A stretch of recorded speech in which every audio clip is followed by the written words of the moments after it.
here to present a session for you, and I'm going to share a PPT. I hope that will be better than my own video here. Just give me a second, and I will get there. There you are, and yeah. Please tell me if you can see the slide.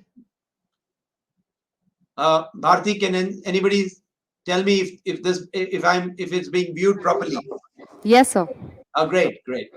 So we're going to speak about the changing landscape of international dispute resolution during times of global optimization. Well, I call global optimization something which has happened post-pandemic, because post-pandemic everything has become virtual and visual, on the internet and by video conferencing, and therefore we are able to work like this. And therefore this is, I find, a great opportunity for international law professionals. I myself have been an international law professional at the time when there was no internet, no cell phone, no, we were used to do landline calls, etc. Now, there are two main areas of international law, and this is public international law and private international law. And some of you may be knowing, I will make certain distinctions, and I'll educate you, and it'll be useful to younger people and others who would be interested in to see the whole gamut of this function of international law for their careers, for switching over to a new career, doing other things, for instance. And I'd love to do everything. I was a domestic lawyer for 20 years, but I kept on keeping my international law interests alive, and I'm now vice president of the Indian Society of International Law. Now, what is the difference between public international law and private international law? In public international law is a law between sovereign states. Private international law is international law between individuals and corporate entities between two states. The second one, public international law, comes out of customs and treaties, treaties between nations. Private international law is laws framed by each individual countries, and some of them now, private international law is also getting developed by institutions across the world. Now, public international law is enforced by diplomatic pressure, etc. Private international law is enforced by local courts in each of these countries. Meanwhile, we have in public international law certain forums are there. In private international law also there are certain forums which are different. Public international law is same for all the states because they get together and do it, and we'll see all of that. And private international law way differ from state to state. Now, a little bit of a historical background. Public international law grew because of the various wars and treaties, and we have the Hague Peace Conference in 1899 and 1907, and then it gradually grew. But all this while, the most important issue in public international law was dispute settlement, resolution of disputes, finding methods of peaceful settlement of disputes. Or the UN Charter, Article 2.3 says the members to settle disputes peacefully. And Article 32 lists some provisions. The international dispute resolution, again, diplomatic, legal, but also arbitration. We set up a permanent code of arbitration. Then we created the United Nations. The world created the United Nations, and you have the International Court of Justice. That's one area where there's a lot of legal work going on. If I would encourage all of you to visit the Hague if you get an opportunity. And there are so many institutions there besides the ICJ. The International Criminal Court is there, and the World Intellectual Property Organization is there. So now on the international law rules are essentially to avoid conflict between nations in order to resolve these, whether it is a global economic crisis, whether it's climate change, or whether the terrorism or allegations about pandemics being spread deliberately or otherwise. So we've had a lot of conflicts in Syria, Sudan, Democratic Republic of Congo, and now Russia and Ukraine is one of them that's going on. And so now, how does the UNO function? The Security Council, as you know, has permanent members, and it's some non-permanent members by rotation. India is also there, and that they control all peacekeeping. But if Russia, a member of the Security Council, does something like this, everybody becomes powerless. And there is a General Assembly which meets every year. All countries are represented there. There's a diplomatic presence there from all countries, and that works through each government's own foreign service. Disputes resolution by, see, we have there are various bodies which we'll see in all areas, including environmental law, etc., where there has been a greater. Now let's look at some of the amazing organizations that the UN has created where law actually functions. So I've put them somewhat in bold. The FAO, because agriculture is a big issue. You have the patents, you have intellectual property issues with respect to plant patents, etc. International Civil Aviation Organization. Again, there are a lot of issues regarding aircraft, taking off, fueling, refueling, etc. IMO deals with all shipping areas. There's so much of law of the sea in International Maritime Organization. All ships, how they go, how they dock, what should they have, how many employees, how fast they should go, in what waters they should go. All of this is in IMO. The IMF, as you know, is a lending agency. It's a financial agency. And therefore, there are rules regarding lending, and there are laws which the public international law has, which have to be implemented. I'm doing this very quickly just to give you an overview. I can't go into details of anything because time is short, and Vinay has told me, and all of you will want. The International Telecommunication Union, very important.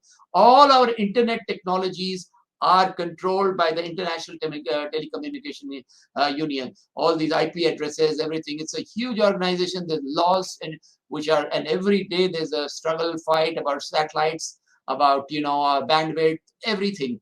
UNESCO, as you know, is more of education. There's a lot of law of education. I represented India and many organizations in UNESCO for several years, and I used to be there. And then the Industrial Development Organization laws regarding industrial development. Postal Union, of course, has become a little bit redundant. Then the World Bank. The World Bank has the International Finance Corporation. The World Bank has a very important agency which is a dispute resolution agency, which is there in Washington, D.C. I'll just tell you about that. The WHO, as you know, there was a recent pandemic as cases were filed because of violation of regulations of WHO. WIPO is a very, very important organization which deals with intellectual property, and there's so much of work, legal work that's going on because of WIPO. WIPO also has a dispute resolution mechanism that is there. Then the nuclear proliferation, etc. These are between the countries. There's a lot of laws and rules regulating that. That is a very, very highly specialized area. WTO. A lot of you must be knowing what WTO does. It does things regarding trade and commerce between countries, and what can be banned, what can be working. Now there are other. How does international law get developed? International Law Commission is a very important institution. It's in Geneva. That's where it gets developed. The International Court of Justice is there, where countries, resolve their disputes among there's one currently between the Ukraine and Russia that's going on there. The International Court of Justice spoke and gave a judgment. International Criminal Court, again, genocide, etc. Permanent Court of Arbitration does some private stuff. Court of Justice of European Communities, there's a lot of work there. The UN Human Rights Council is again a very important body against China. UN Human Rights Council was knocked at the doors against Russia in the Ukraine struggle. Also, there's a lot of law that revolves on human rights. Then we have the Organization of American States. It's also a body which deals with North America and South America there. There's a compensation commission where war reparations are there. If there's a war and some countries held to be able to pay, maybe Russia will have to pay compensation, I would say. And then there's a drugs and crime where Interpol works in one of these. Interpol is a very important organization which UNODC works with to catch international criminals and work with the individual governments through their criminal law. The UNCITRAL is a trade and development. It's called for development of international trade. They do it. They've got a model for contracts, international contracts. We are moving towards greater standardization of international law, private and public. And the institute, this is a unification of private international law, is doing a lot of work. I suggest all those who are interested in international work, examine all of this stuff, because as we go on, we will be moving greater towards international cooperation and international legal work that's going on. Hague Conference on Privately Develops International. Now, private international law is, there's a lot of area of dissolution of marriage, spouses in different jurisdictions, maintenance, payment of maintenance, protection of matrimonial property. All of these issues come under private international law, and there's a whole lot of law that's going on. India has citizens all over the world. Punjab has so much of private international law issues. Kerala has, whenever there's a lot of migration between Canada and India and all of that stuff between Punjabis. The international commercial and arbitration and investment disputes are again very important for private international law corporate entities. The WTO has a dispute resolution mechanism. There's so much work at the WTO. People go and specialize and work there. Now, this is what I was talking about, the International Center for Investment Disputes. It's a World Bank initiative. It's based in Washington, D.C. There are hundreds and thousands of cases there. There's a huge career you can build there once you have inroads into the International Center for Disputes, which does very good work in foreign disputes. Then commercial arbitration venues, UNCITRAL in Vienna, Permanent Court of Arbitration at The Hague, Netherlands, London Court of Arbitration, International Chamber. I've been to the ICC for some matters in Paris. I've been to The Hague. Singapore is very, very efficient dispute resolution. Dubai, of course, it must be, somebody must have spoken. The American arbitration is another place. Besides this, you won't believe, this is where all of the stuff are international arbitration. The Swiss, the Vienna we talked about, Stockholm, Hong Kong, Indian Council of International Arbitration is doing very well. We just opened a center in Hyderabad, which is doing global things, and then we have Cairo and in Switzerland several other things. So I would like you to examine this. You have a great career. You can do research. You can do litigation. You can NGOs, foreign service, etc. I would encourage you to read my recent article for LexTalk, which is, if you Google it, emergence of new international legal order post-COVID. And my conclusion is you need to research, you need to look at it. I need to acknowledge the LexTalk world for doing their pioneer work of communication, dissemination of legal knowledge, and connecting with legal professionals around the globe in the legal system. Above all, they're doing a great job of recognizing professionals who do good work. It's been great connecting with all of you and the participants and the awardees. Thank you so much. I seem to have rather quickly summed up my talk, but there was so much to say. I guess. Thank you. Goodbye, everyone, and till we meet again.